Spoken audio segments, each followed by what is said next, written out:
Downhill Ciężki Handel. Tak oryginalnie nazywał się ten kanał do momentu pojawienia się w moim garażu endurówki. Nie była ona pierwsza i nie zagościła na długo, ale to właśnie tamten rower utwierdził mnie w przekonaniu, że jednak wolę zjazdówkę, a pod górę to wyjeżdżamy wyciągiem, no ewentualnie elektrykiem. Ale dziś po raz kolejny mam ze sobą rower do enduro, można powiedzieć z wyższej półki i sprawdzę, czy nadaje się on dla kogoś takiego jak ja oraz czy może mi zastąpić mojego speca demo.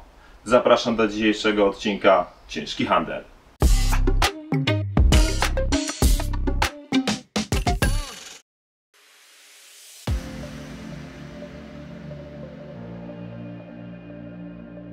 Santa Cruz Mega Tower z roku 2020.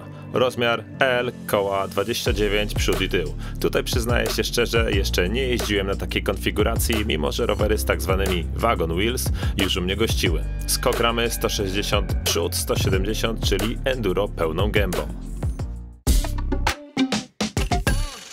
Składanie zaczniemy od zawieszenia. Sprawę mam ułatwioną, ponieważ damper jest już założony. W tym przypadku jest to RockShox Super Deluxe Ultimate z puszką Megnek. Spoko akcent, ponieważ oryginalnie był tutaj tylko Select. Widelec RockShox Z o wspomnianym już skoku 170 mm.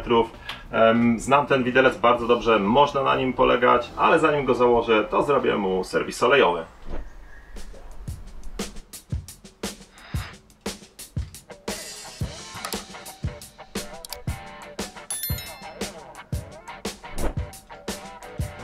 Serwis zrobiony, mam tutaj przygotowany headset i mostek, więc nie pozostaje mi nic innego jak założyć amortyzator do ramy. Muszę się przyznać, że podczas zakupu tego amortyzatora nie sprawdziłem długości sterówki, ale wygląda na to, że wszystko będzie pasować, więc tutaj miałem trochę szczęścia, a dla Was taka rada na przyszłość: nie zapominajcie sprawdzać długości tej rury sterowej, no bo można się niemiło zaskoczyć. Ok, wrzucamy amortyzator do ramy.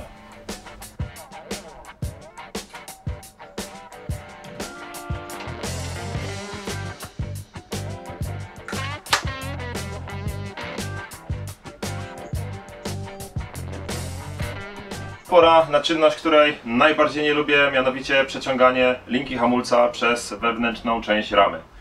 Może to zająć cokolwiek pomiędzy 5 minut i 5 godzin. No i jak się okazuje, w rowerach Santa Cruz ten port jest przeprowadzony w ten sposób. Jest taki kanalik w ramie, który po prostu wchodzi jedną stroną, wychodzi drugą. To jest naprawdę dla mnie game changer, ponieważ większość ram, z jakimi się do tej pory spotykałem, miały prowadzenie takie, że po prostu wchodzi tutaj dziura, tu jest pusto, linka sobie może tutaj wędrować gdzie się jej żywnie podoba, no i później trzeba to jakoś wydostać tędy. Hamulec trzeba mieć do czego przykręcić, więc kierownica.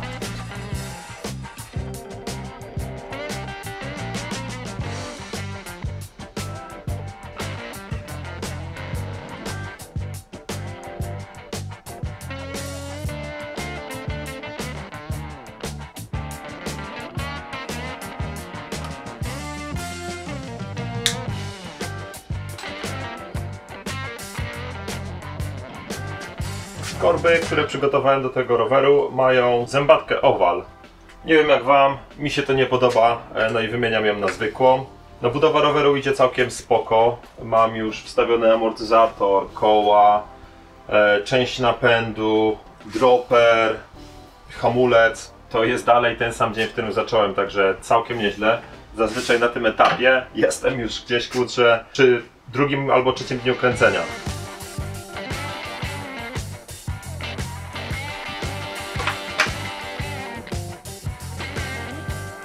Tu mam koła nowe NS Enigma.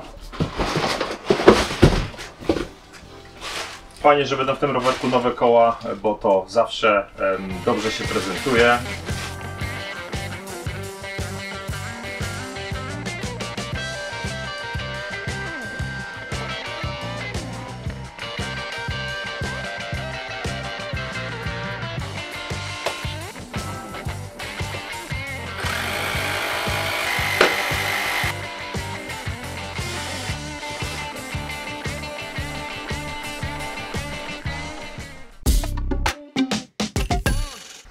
No i w ten sposób mamy dzień drugi zmagań z Mega Towerem. Wczoraj miałem długą zmianę, naprawdę pracowałem do 10 w nocy. Nie obyło się bez potknięć. Oczywiście zawsze coś musi wyjść, nawet gdy wydaje się, że mam wszystko już skompletowane na CITO. Ale miałem tutaj problem z chainringiem. Otóż ten, który zamówiłem, miał 6 mm offsetu i był tutaj niebezpiecznie blisko ramy. Dlatego zdecydowałem się wskoczyć do sklepu dzisiaj rano szybko, żeby kupić odpowiedni chainring. Tutaj rada na przyszłość. Sprawdzajcie, jakie mają być offsety. Przy okazji, będąc w sklepie, kupiłem jeszcze gripy DMR. Na dzisiaj zostało mi tylko tak naprawdę założyć koła, gripy, siodełko i pedała, które też mam nowe. Tutaj platformy Rock Bros, podobno spoko, kompozyty z metalowymi pinami. Zobaczymy, jak one działają, bo już za chwilę mam nadzieję, że uda mi się zabrać ten rower na testy. Dobra, składamy to do reszty, no i wiadomo co, trzeba się przejechać, nie?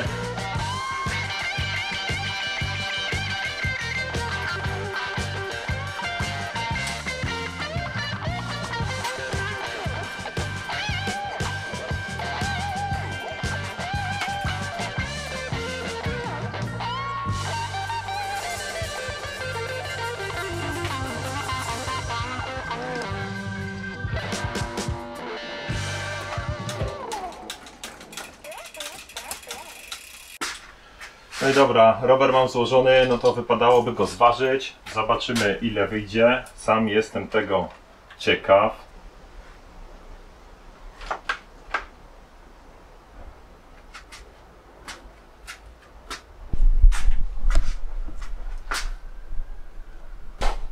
$15,35. Bazą do zbudowania tego roweru jest rama Santa Cruz Mega Tower C z rocznika 2020 w rozmiarze L. Reach i wszystkie pozostałe ważne parametry wyświetlą Wam się tutaj gdzieś na ekranie. Zawieszenie. Z przodu mamy amortyzator RockShox ZEP o skoku 170 mm. Jest to wersja Ultimate. I z tyłu również mamy Super Deluxe w wersji Ultimate z dodatkowym lockoutem i puszką Magnet. Za napęd odpowiadają korby X0 i mamy tutaj nową zębatkę, z przodu 30 zębów, no i tył Eagle 12 rzędów SRAM NX. Koła, są to nowe koła NS Enigma, które poszły prosto z pudełka i przejechały ze mną tylko tą jedną testową jazdę, więc tutaj naprawdę duży plus.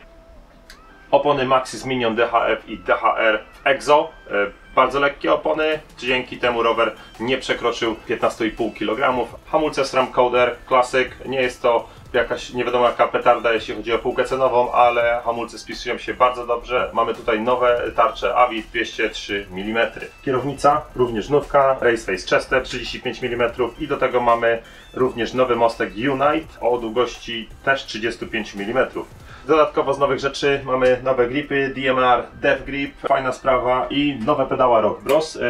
Testuję je po raz pierwszy, są to platformy z tworzywa, ale mają metalowe piny. Co jest fajne, to że są bardzo duże. Sztyca Brad X, Ascent. Tutaj nie ma się co rozgadywać. Co jeszcze? No to chyba wszystko. Na rowerze jeździło mi się bardzo przyjemnie, ale o tym powiem jeszcze troszkę więcej podczas testu.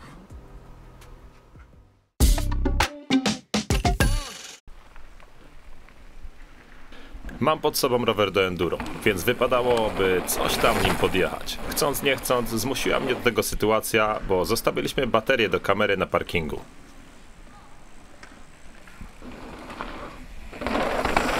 Rozmiaru dużych kół na podjeździe nie czułem wcale, natomiast rozmiar ramy, przypominam jest to LK, przypasował mi całkiem spoko. Dodam, że na co dzień jeżdżę specem demo Mulet S4.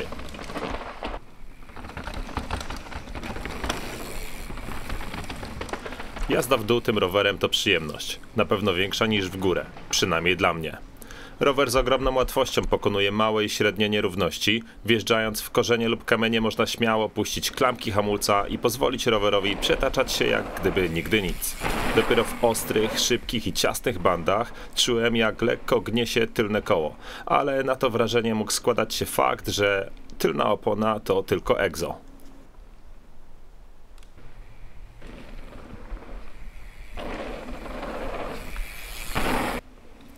Linia małych chopek potwierdziła, że rower jest szybki. Musiałem lekko zwolnić, aby ich nie przelatywać. Po dostosowaniu prędkości dość łatwo można się też na tym rowerze złożyć do skoku. Na średnich hopach znów dało się odczuć egzo, ale ogólnie lata się dobrze.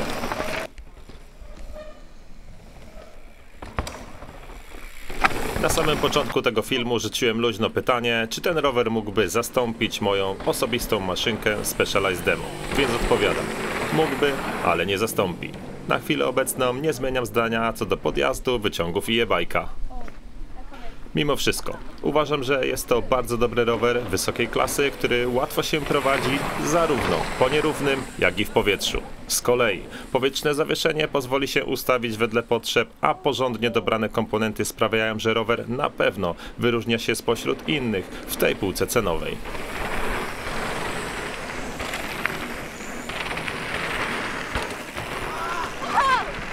Dziękuję za obejrzenie tego materiału, doceniam, że jesteś tu ze mną i pozdrawiam serdecznie. Zostaw suba, lajka i komentarz, jeśli tak jak ja lubisz rowery. Ciężki handel.